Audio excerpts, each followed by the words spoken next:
Ahorita que tú me estás diciendo eso, traslado lo que estás comentando de la parte infantil hacia la parte de adultos. Y como tú sabes, nosotros estuvimos trabajando mucho tiempo en terapia intensiva. Y es un área en donde nosotros nos cuesta, una parte donde más nos cuesta trabajo, es el darle informe al paciente de que su familiar está grave, de que perdió la salud y que la perdió de una manera crítica, es decir, que el paciente está en una situación en donde puede morir. Sí. Y eso ya nos cuesta trabajo, enfrentarnos a tal hora, a tal día, decirle un informe a cada paciente, a cada familiar, y luego nos encontramos con diferentes familiares. Es decir, hoy le das al tío, mañana le das el informe al hermano y mañana a la esposa. Entonces cada uno de ellos tiene su perspectiva, su forma de vivir en lo que está pasando con su paciente ahí adentro de terapia intensiva. Peor aún, Jorge, cuando el paciente fallece. Entonces nosotros salimos, abrimos la puerta de terapia intensiva, le decimos a la enfermera, páseme al familiar, y ahí es donde, ¿verdad? Porque a veces las muertes pasan de manera repentina. El paciente puede ir evolucionando bien, 3, 4 días, 5 días, una semana, y los informes van siendo favorables. Mañana se lo vamos a dar de alta, la cosa va bien, va mejorando, y la enfermedad nos traiciona y nos dice, pues no, doctores, el paciente muere. Y nosotros tenemos que darle un informe en cualquier momento, en la madrugada, a las 3 de la mañana. A veces el paciente llega todo atolondrado, donde lo despertamos, y lo vamos a despertar para darle una pésima noticia, una muy mala noticia, después de que le estuvimos diciendo 3 o 4 días previos de que iba a salir adelante, que lo íbamos a dar de alta piso. Esa parte para nosotros los médicos, y supongo que para mucha gente, es bien difícil. De hecho, algunos nos critican a nosotros, los familiares, nos dicen, doctor, usted nada más me dio el informe, ¿cómo va? Le digo, su paciente se infartó, tuvimos que dar reanimación cardiopulmonar, no respondió al masaje, falleció, buenas noches, discúlpeme, pero no pudimos hacer más.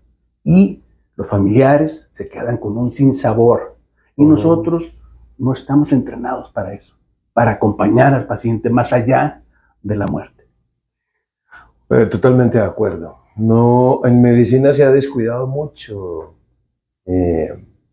la comunicación, ¿no? No es una cosa que, por lo menos a nosotros los médicos que ya estamos jubilados, no nos enseñaron sobre comunicación, ¿no? Y tal vez ahora algunas facultades sí han empezado a prestarle un poco de atención, pero me hiciste acordar hace muchos años yo trabajé en un hospital de 4º nivel en mi ciudad, muy prestigioso, con los pediatras intensivistas neonatales, ¿no?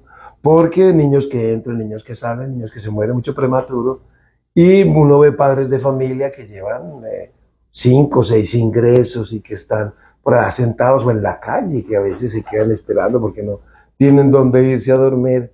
Y lo que hicimos fue crear como una zona intermedia, ¿no? Una interfase con los profesionales, enfermeras, todo el personal del equipo de la unidad de cuidados intensivos y los familiares, como un lugar de escucha, de ver cuáles eran sus necesidades, de cómo podíamos mejorar esa interfase familia-institución.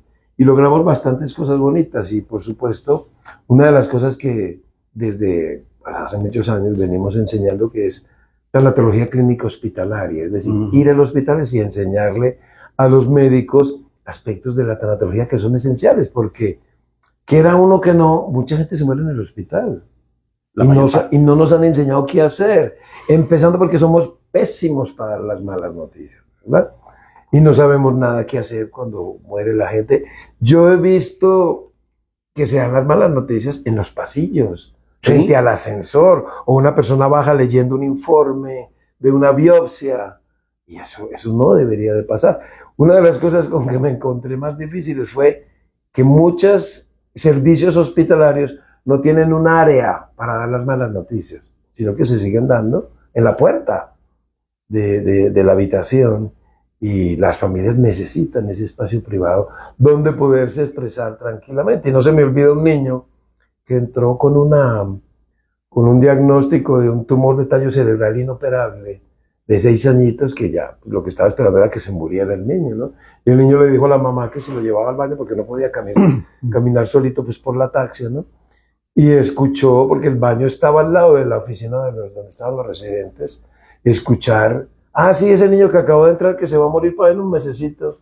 Y eso no debería de pasar, ¿no? Ayer, donde estamos ahorita grabando, aquí estaba a un metro una paciente que me hizo el comentario, ya no me acuerdo cuál era el entorno de la plática. Me dice, oiga doctor, le recuerdo, ¿sí?, que con los pacientes que hemos estado en terapia intensiva, escuchamos, oímos, doc. Y yo le dije, pero ¿por qué me dice así? Digo, pues estamos platicando. Dice, no, porque cuando yo estaba en terapia intensiva, a ella la trasplantaron.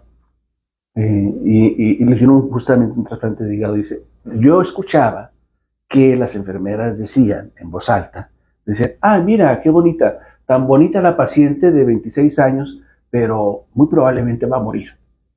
Yo escuchaba eso, y mira, aquí estoy, sobreviví. Entonces, ese tipo de detalles nosotros, los clínicos, en terapia intensiva en particular, de adultos, a veces no tenemos esas precauciones, esos detalles de decir, de cuidarnos, decir, cuidado porque el paciente escucha, siente, el familiar más, el paciente a veces lo tenemos nosotros internado en una cama y está totalmente alerta, está ocioso el paciente, pero alerta a todo lo que le pasa a su alrededor. Entonces todos sus sentidos están basados en esa estancia.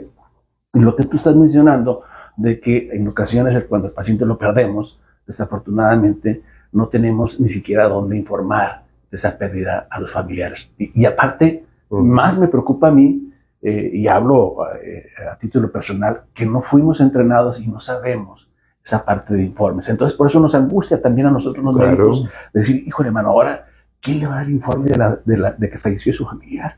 Dáselo tú. No. El adscrito sí, al R4. Al R4. El R4 al R3, el R3. Ya no, está. Doctor, es que, y luego si fue súbito y fue de repente la muerte, no, pues tú mero le vas a entrar al toro y vas a salir y vas a bajar al ruedo y le vas a decir que falleció y a ver cómo reaccionan los familiares, ¿no? Y hay reacciones, como tú sabes, desde la más suave hasta la más violenta, ¿no?